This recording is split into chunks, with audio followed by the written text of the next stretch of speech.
Secretary, nag-guest kahapon dito si Congressman Egay Erice. Sabi niya nakapag-usap daw kayo at ang sabi rin niya, based sa kanyang vantage point, no, hindi naman dahil sa conversation niyo lang, ICI is dead. I don't see why, no? The problem is if people that think that ICI will solve the whole problem, there's no way, I'm telling you. Okay?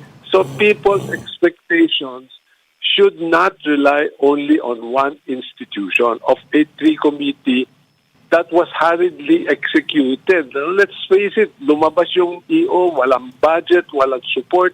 Parang, sige, lumabang ka sa gera. Saan ang bala namin? Pero di ba, Secretary, kasalanan ng Malacanang yon dahil sila yung nag-build up sa ICI to a high level. Kaya siyempre, yung expectations sa mga tao ay nakabatay doon. No? Ngayon lang pinapaliwanag yung limits niya. Sana ganun. But up to now, yung budget na sinasabi nila, nasa diary lang, wala pa sa amin. Yung 40 million. 41 million? Akala ko dinownload na. Secretary, akala ko dinownload na yung 41 million until the year end. Sa wala pa rin 41 million, 1 million. Nasa diary yung nga, wala sa amin. Baka nasa 1 Philippine million Star. nakuha nyo na, 1 million. Nasa Philippine Star. Hindi, abulakan ko lang muna. 1 million.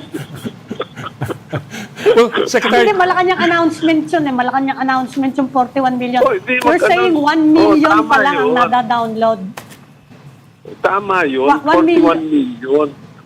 41 million. Pero wala pa sa amin. Wala pa sa account wala ng pa rin. ICI. Wala pa kami. Oo.